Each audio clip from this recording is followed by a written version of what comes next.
Welcome or welcome back to my kitchen, and today is going to be a baking day. I recently mentioned on one of my videos that I was kind of feeling the mood to bake, and I don't do a ton of baking at all. So I kind of want to do some brownies, but I do not have a favorite brownie recipe because not something I normally do.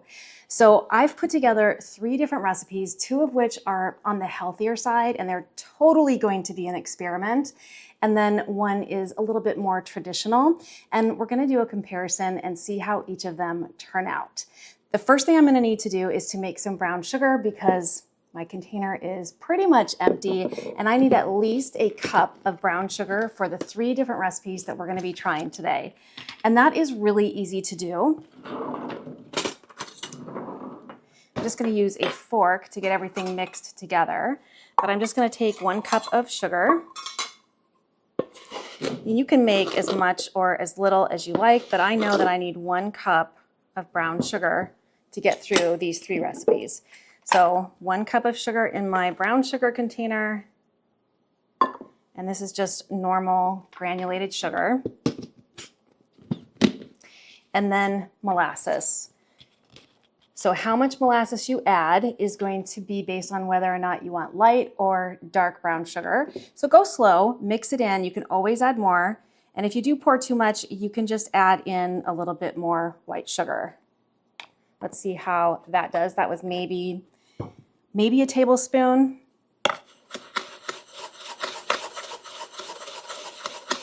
And the fork really just helps get everything well combined. And I think that was the perfect amount for a light brown sugar. I think I'm gonna add just a touch more, but I'll give you a look to see what we ended up with. It's so nice to have just some simple ingredients in the house and not a whole bunch of specialized ingredients. If I didn't know how to make brown sugar and I wanted to do these brownie recipes, I would have to go to the store and buy brown sugar. But I just keep a little molasses in the house and then a good stockpile of white sugar or cane sugar or whatever kind of sugar you use. I have both, but that produced a very nice light brown sugar. I'm gonna add just a touch more of the molasses. We'll go for a little deeper color, a little deeper flavor. So maybe a teaspoon more. I'm really excited to give these recipes a try because I love experimenting in the kitchen, as you know, if you've been here for a minute or 2. And it is nice to have treats every once in a while, but honestly, I'm opting to go for some healthier versions because depending on how these turn out, if they taste good, we're gonna try freeze drying them this week also.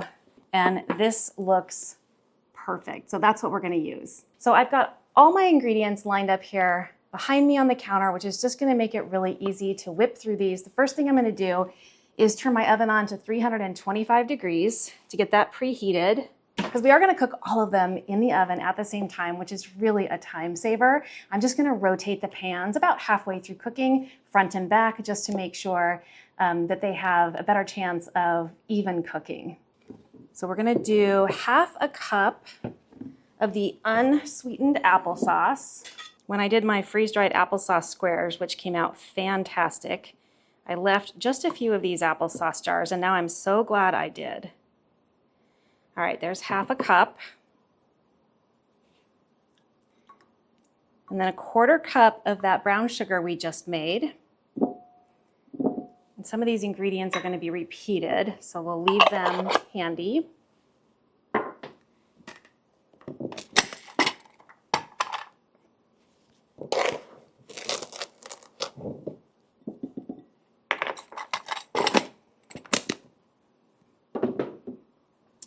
And 1 teaspoon of the vanilla extract. We're just gonna blend this together, get it all mixed through.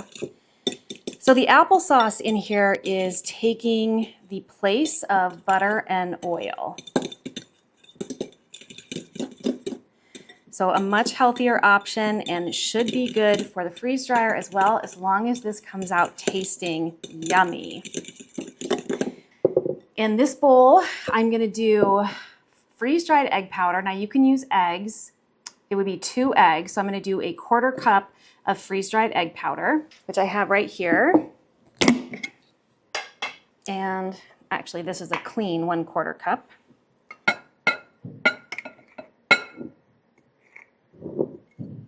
And to that, we're going to add also 1/4 cup of water. I'm going to leave this one dry for the eggs. Just going to pour that right in.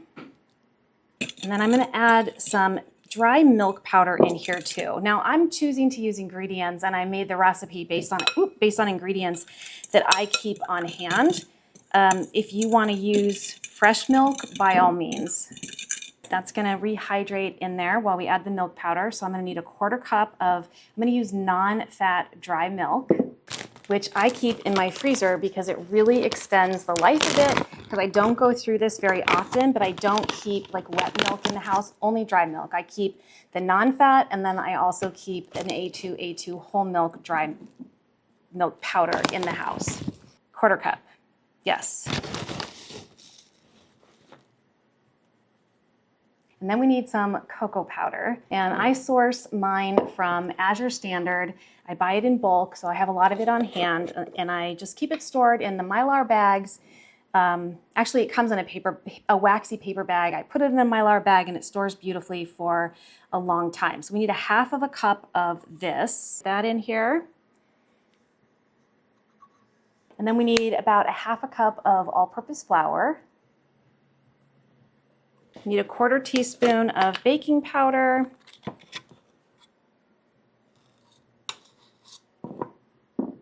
And just a little pinch of salt, about a 1/4 teaspoon.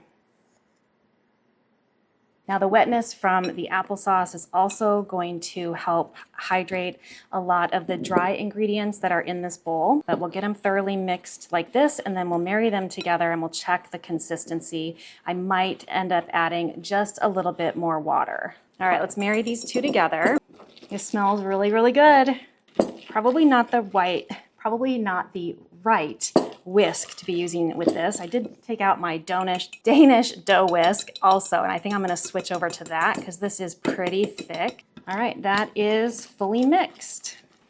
And we're going to bake these in 8x8 pans. I'm going to use, our oven's ready. I'm going to use 2 metal pans because that's what I have, and then I'm going to use 1 glass pan. Now, glass and metal act differently in the oven. Glass takes longer to heat up, so the baking time is going to be just a little bit longer. And I'm going to keep that one towards the back of the oven where the heat is a little bit more consistent. So I'm just going to, I pre-cut this parchment paper just for ease. Basically, I just held it over, pushed it down, thought about how much I would want it hanging over the side because that's going to allow these to easily lift out. We're not putting fats in here, so they could very well stick to the bottom, and that's why we want to use parchment paper. And I'm not too worried about the crinkles on the sides making an indentation or an imprint on the brownies because I just don't care that much about the aesthetics of this. This is going to be a test all about the flavor and whether or not healthier brownies comes out. I know that people have had success with using like avocado, and maybe I will do that someday, but I don't have that on hand today. It's raining outside. It just felt like the perfect afternoon to spend in the kitchen baking brownies, doing some experimentation. So this did not yield a ton, which is okay, but I am gonna spread this out. I don't need these huge. I'm making 3 pans of brownies. This is totally a test run for flavor. Let's just see how this looks once I get it all spread out. It's very thick, very sticky, but it is definitely spreadable. My goal here is a fudgy brownie, but again, a fudgy brownie with a healthy twist. We'll see how this goes. And hopefully that will spread out more on top to a nice smooth layer as it sits while we make the other 2 batches to get them ready for the oven. If it doesn't, that's fine. I'm having a hard time spreading this because it is really thick. So I'm just gonna set this one aside, and I'm gonna start prepping for the third batch, which is gonna be more of a traditional brownie mix, but not 100%. I tweaked it just a little bit. All right, for our third recipe, we need to use butter, but I have butter. I don't wanna use butter because I have butter flavored shortening still in my refrigerator, and I really wanna get this used up. So that's what I'm opting to use. I'm gonna use the butter flavored shortening instead of 1 stick of butter, and I am gonna use just a tiny little bit of some butter flavored extract as well. But if you have regular butter, you can certainly use that. Okay, so this is 1 cup, and I want to use 1/2 cup. I do have 1/2 cup available, so this one will go back in the fridge. So I still have 2 more of these. I gotta find some uses for them. All right, so we're gonna put this in our pan because we need to melt it. So I'm just gonna turn that on low while we whip up the second batch, and then we can use this for the third. I just set that at a very low flame. All right, so for our second recipe, we're going to use both applesauce and pumpkin puree. And I'm hoping that that's going to make these brownies really, really rich, really dense, that really fudgy, yummy consistency. So that's what we're gonna do. So we're gonna use 1/2 cup of the applesauce again. So that is about 1/2 cup. And then we want some pumpkin puree. 1/2 cup of this. I think that that is going to be a lovely addition to that, but we'll see. I have not done any of these recipes before. It would be nice though to have a nice sweet treat that you could have yourself or offer to friends or family or loved ones that is more guilt-free. All right, and to this, I need to add my sugars and my vanilla. So 1/2 cup of granulated, 1/2 cup of brown, and 1/2 teaspoon of vanilla extract. And we are gonna get that mixed together. I think I forgot the sugar in the other recipe. I think I forgot the granulated sugar. It was supposed to be 3/4 cups of granulated sugar. I have to go back and look, and we're gonna have to take that out and add it in if I didn't do it. But let me finish with this one first. Maybe that's why the volume seemed so low. And for our dry ingredients, we are gonna use 1/4 cup of freeze-dried egg powder with 1/4 cup of water. And we're just gonna mix this together.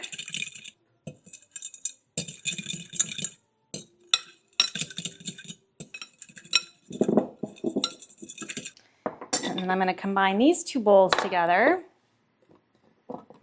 for all of our wet ingredients. Just get that whisked together.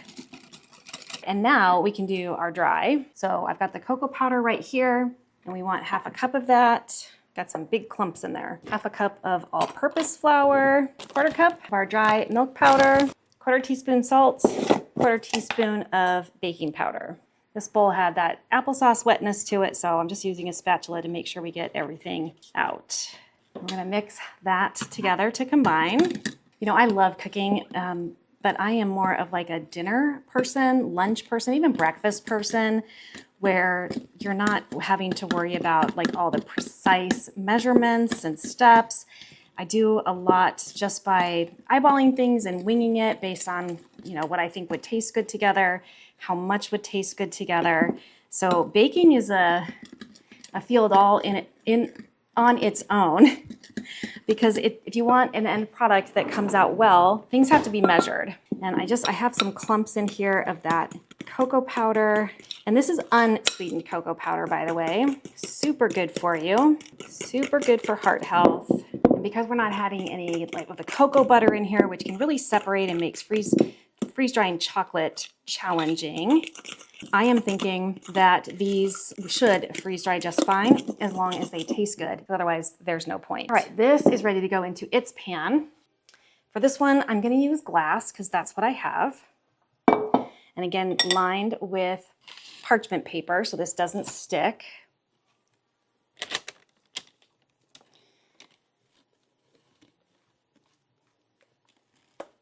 Smells really good. The volume on this looks way better than on the other one. So I think I did forget the sugar. And I've got the recipes like literally right in front of me. But I'm used to winging it in the kitchen.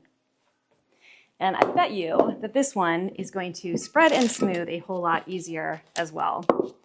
So yes, it's way more fluidy, liquidy, thick, but it looks good. I'm gonna go ahead and taste this, even though I know there's raw egg in it.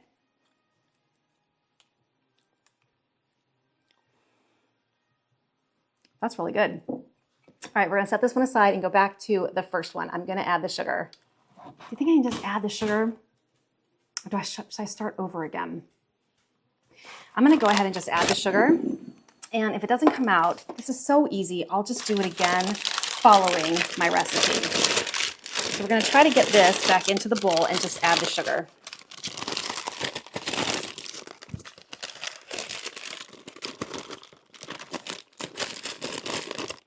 And I might add just a little more applesauce or a little more water because,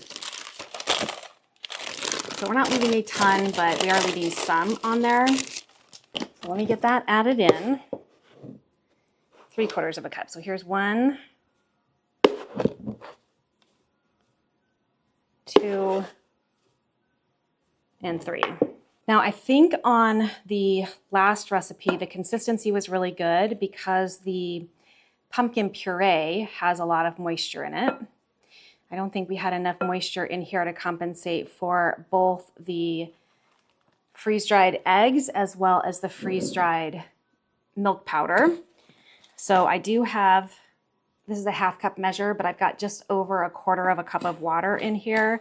So let me mix this together and see where we end up. It's still really, really thick.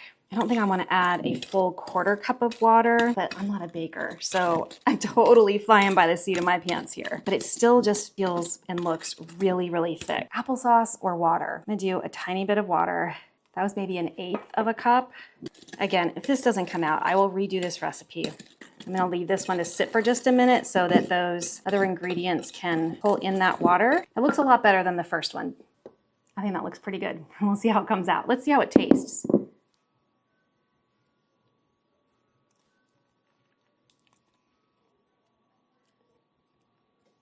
That tastes fantastic. Wow. Now we can pour it back in, and this definitely looks way better.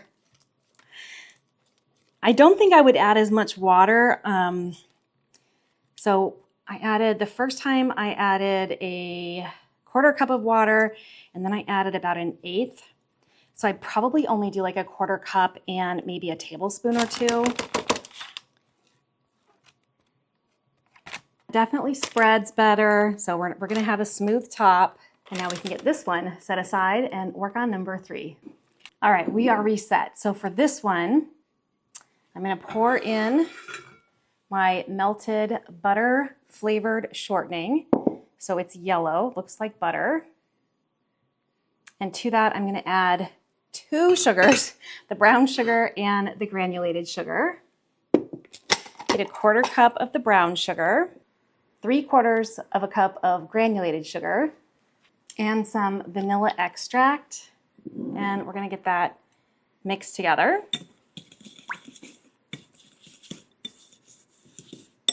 So it's gonna be another 1/4 cup of freeze-dried egg powder, which is equivalent to about 2 whole eggs. I don't keep an oxygen absorber in here. Look how free-flowing that is. That is not rehydrating, that has not gone bad. That is perfectly good with no oxygen absorber.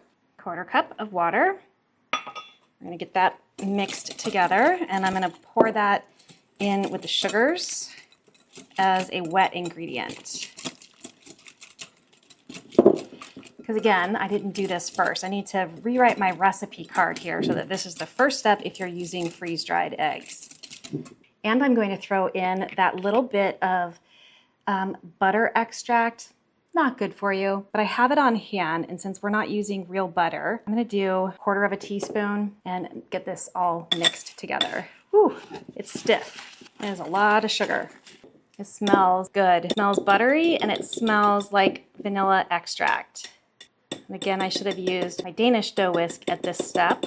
It just clings to this whisk like crazy. But that is well mixed now, so we can move on to our dry ingredients. We're gonna need flour, a half of a cup. We're gonna do a 1/4 cup of the milk powder, half of a cup of the cocoa powder. I'm gonna try to mush down these clumps before they go in. It's just a little clumpy in here. Tiny bit more to fill that up. 1/4 teaspoon of baking soda. Sorry, 1/4 teaspoon of baking powder. 1/4 teaspoon of salt. Danish dough whisk this time to get the flour or the dry ingredients mixed around. As long as our cocoa powder does not have a ton of lumps in it. There's a few, but you definitely don't want it lumpy in the oven. And then we're gonna marry the two together. This is really thick over here, but we do want thick batter because we want these to be like fudgy, and hopefully that won't make them too thick to freeze dry. We'll see. No, this is way too dry. I think because we didn't compensate well enough for the milk powder, only for the egg powder. So I'm gonna add a little bit more water. I have just under a 1/4 of a cup here, and I'm gonna just drop it in by the tablespoonful because this is still really dry. And this is how I do it when I come up with recipes. You know, you've gotta do trial and error. Another tablespoon. So let's try another one. That's looking a lot better where that water went, that's for sure. It's 2 tablespoons in addition to the 1/4 cup of water that we added. I think we're almost there. This is pretty thick. We do want it thicker for a fudgy kind of brownie. I'm gonna add, how much do I have left in here? Another tablespoon, another tablespoon. Okay, I'm gonna add half of that. I'm gonna add the other. Oops, there's nothing in there. I think it's probably okay because we do want it thick, but I'm experimenting. You know, this is how I roll. So that's how I come up with my bread recipes and some dinner recipes, and sometimes like this, baking recipes. I mean, sure, you could find one that you like on the internet, but I have something very specific in mind. I wanna end up with a product that we might be able to freeze dry. So we're gonna get this spread into a pan. And this is the pan I'm going to use. So my father came for a visit, oh my goodness, a long time ago, probably more than 15 years ago, and stayed with me for a little bit. And he loves to bake, and he loves to bake brownies. And I had nothing really to bake them in. And we were at the grocery store one day, and on one of the end aisles, they had an as seen on TV perfect brownie pan set. And so I bought that for him. But he did not take it with him when he left. So I have this brownie pan that I have probably used twice since I purchased it more than 15 years ago, but it is kind of cool. I don't know if these are still around, still available, but they are pretty nifty when it comes to brownies. It's a non-stick bottom. This goes into pre-cut, pre-portion all of your brownies. You don't even have to cut them when you're done. And then this bottom just pops right out, so that you can get them out of the squares really easy. So you bake it just like this. When they're done, you take this out, you turn the stand upside down so it fits in here where it pops open, and then it just lifts them right off. So we're gonna try baking these in this pan today. Because why not? I haven't used this pan in a very long time. So we're gonna see how they do. Plus this one has fat, so I'm not, and this is nonstick, so I'm not worried about using parchment paper or having trouble getting them out. Could be famous last words, but we'll see. And so for this, I'm just going to spread this in the pan. And this is a really thick and fudgy mix.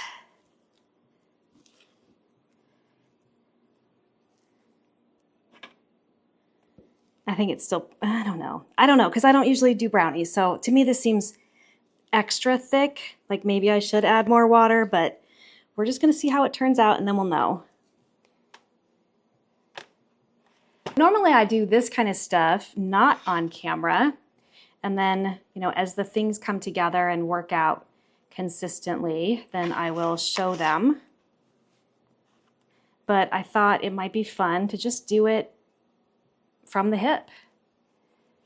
See what the results are. All right, now we do still have a little bit left in that bowl that I'm gonna try to grab. So thick.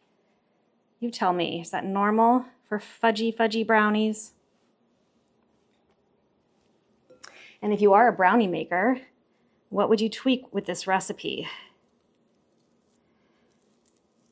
Maybe nothing. We'll see how they taste. That's the big question mark right now. I'm so interested to see the difference between the applesauce and the applesauce pumpkin puree one. Okay, that looks pretty good. These are not going to be very big. I don't think we're going to get that cakey rise on them, but now that it's in the pan, all you have to do is insert this. And you're going to end up with pre-cut sliced brownies. Here's our first one, the one that I forgot to put the sugar in, but that looks really glossy, very rich and chocolatey. I think it looks good. This one is a little bit looser in consistency, not quite as glossy, but looks really good. And then this one is like thick, thick, thick, super, super thick. All right, these are gonna go into the 325-degree oven. Let me see what I've got here. So this one should be 20 to 25 minutes. This one should be 25 to 30 minutes, but maybe with the glass pan, it might take just a little bit longer. And this one should be about 22 minutes. So I'm gonna put those in, and then when we get them pulled out, I'll let you see what they look like. The only other thing I had out to maybe put in here was some of these totally dry, not sticking, the freeze-dried berry clusters. I was thinking I might drop some in here. I'm gonna do it. I am going to do it, but just for like a couple squares. These are the berry clusters that I made for a recent Freeze Dry Friday video, and they came out so incredibly delicious. They're just mixed berries. So what I'm gonna do is I'm gonna drop them on here, and then I'm gonna use a toothpick and push them into the batter. That's enough for on here. So you can see I've just done just a section right here with those berries on it. And now let me do the same with this guy. We're just gonna do a few pieces. Let's see how that comes out. I don't know. I think I will not put this in there. Yeah, I'll just eat this because those are incredibly good. It's a snack. And with the berries on here, I'm just gonna push those in just so they're not on top so they don't burn. I'm just using a toothpick. I'll smooth that back out here in just a second. Let me do this one because we've got these on this side here. These pieces are just a little bit bigger.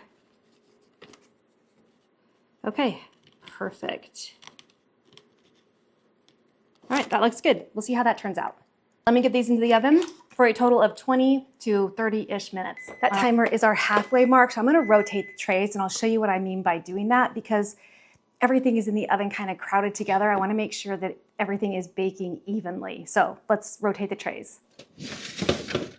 So I am just going to, oh yeah, those look fantastic. Those look like fudgy brownies, wow. I'm just turning it so this part that was in the back is now in the front and vice versa. We're gonna do the same for all three trays. So we're gonna spin this around. And they've got at least another 10 minutes to go, and I'm gonna spin this around. And I'm keeping the glass pan in the back on purpose because it cooks differently than the metal pans. It needs the more stable heat back there. Should be about 10 more minutes-ish. We are at the 20-minute mark. And the fudgy brownies are supposed to be done first, so let's check those. I'm just gonna get a clean toothpick here and see if they come out clean, which it looks like they do. So I'm gonna pop this pan out. The other pans have a couple of minutes left on them, but we're gonna spread them out. And we might as well test them. So I'm going to turn this toothpick over. That one is not quite done. Get a clean toothpick. That one's not at all done. So this probably needs 2 more minutes. This one might need more like 5. But look how yummy that one looks. It's been just about 2 more minutes, so I'm going to check the pan on the right. The fudgy brownies are on the cooling rack that came in this kit. I just think this kit is so cute. I really don't know if these are available anymore, but I think it was $19. Totally worth it. So I'm just grabbing a clean toothpick and I'm gonna check on the first batch that we made. And this would be at the 22-minute mark. I know the other one has longer to go. Oh yeah, that one's good to go. So we're gonna let this sit here and cool for another few minutes while this one finishes baking. Then I'm gonna let everything cool down just a little bit before I take it out of the pans. That won't be too long from now, and we will get a close-up on how all of these turned out and how they taste. All right, now we are at the 25-minute mark. Now remember, the glass, even though the recipe says 25 to 28 minutes, might take even longer because it's in glass. But we're gonna check it. These look fantastic. I'm really pleased with at least how aesthetically these turned out. Of course, we don't know how they taste yet. Nope, that is still really clinging to the toothpick. So I think I'm gonna try 3 more minutes and we'll see if it's done. And I'm gonna rotate it again.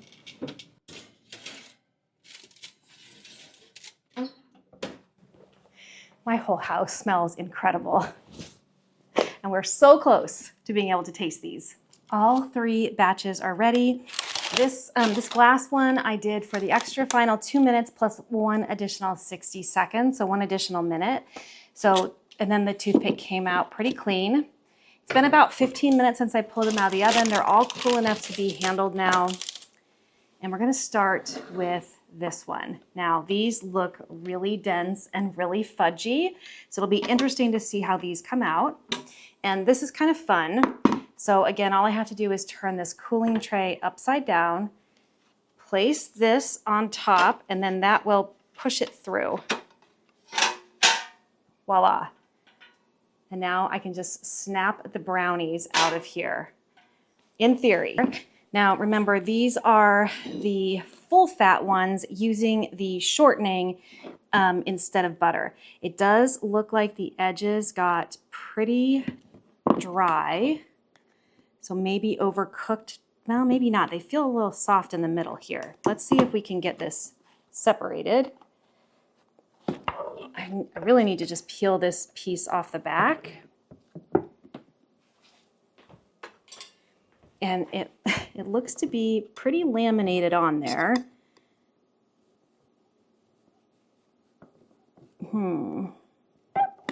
There we go. There. So we have a brownie that just pops right out.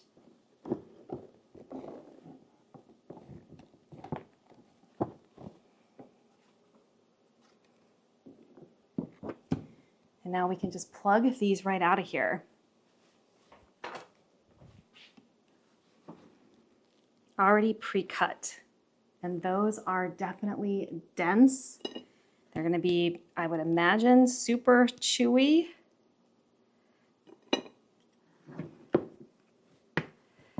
And so I'm just grabbing them along the edges here and just, breaking them off.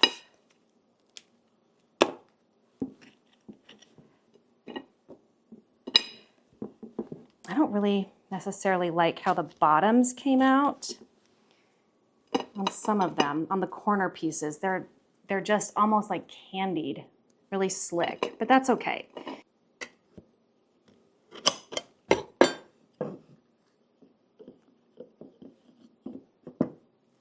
I think it looks pretty darn good, especially these middle ones. Maybe not the edge ones that have more of a harder edge, but some people like that. We'll see how they taste.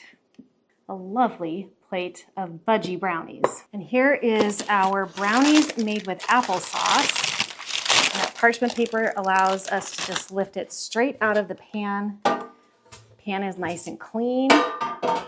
Has a super glossy look to it. They look really good. Applesauce brownies. Small, I think, is better when something is this rich and decadent, although this is healthier for you. No oils, no fat at all. This is fat-free brownies. All right, let's see if we can get some of this plated up. I think that's one of the reasons why they sold that pan that I used, the kit, because cutting brownies makes a mess. And with that kit, you don't necessarily have to do that. These feel chewy. I mean, they feel like they're gonna be so incredibly decadent.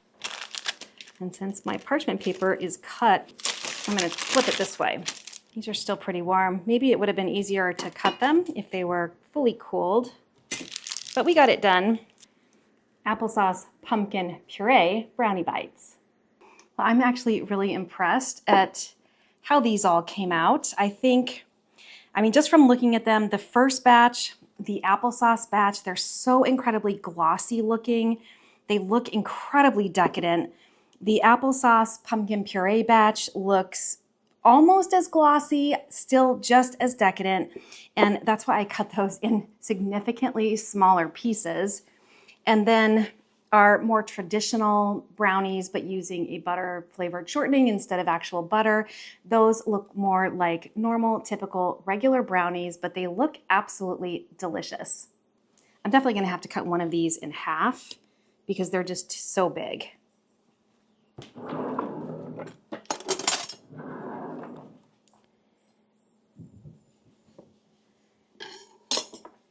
All right, I've got my piece to try for that too. So looking at all three of these, they all look really good, really appetizing. Interestingly enough, the one with the pumpkin puree has a lot more lift to it. It's taller, higher than the others. It could just be from volume because of the extra pumpkin puree that we put in there.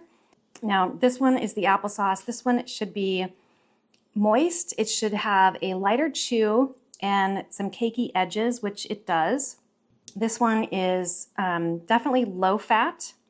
With the applesauce in there, it's probably going to be sweet, but it's definitely going to be a healthier option than a regular.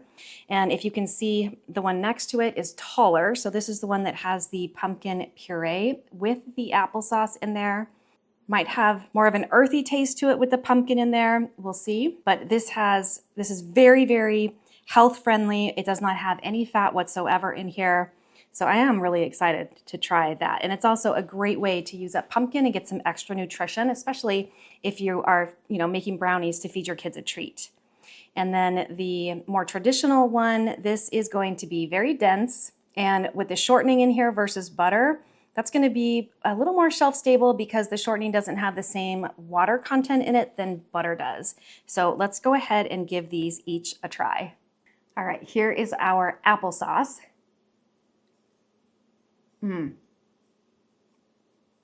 Wow.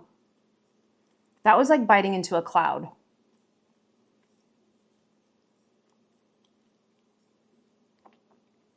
I can taste a little bit of the applesauce sweetness to it. It's not overpowering from a flavor perspective. It has like almost like a natural sweetness to it. It's not too chocolatey. It's a mild brownie. It's delicious.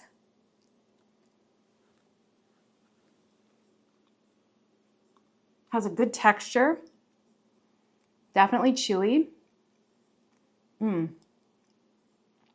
then you get just that little bit of an appley, but not really appley, more like just a natural sweetener as you swallow. So that one is a win. All right, let's try the applesauce with the pumpkin puree, which is, again, a bigger bite, taller bite. And I can tell that it has the fruit on it. Now this one, I didn't taste any of well, maybe I did taste the fruit. Maybe that's why it had the sweetness to it. Or maybe that's part of why. Maybe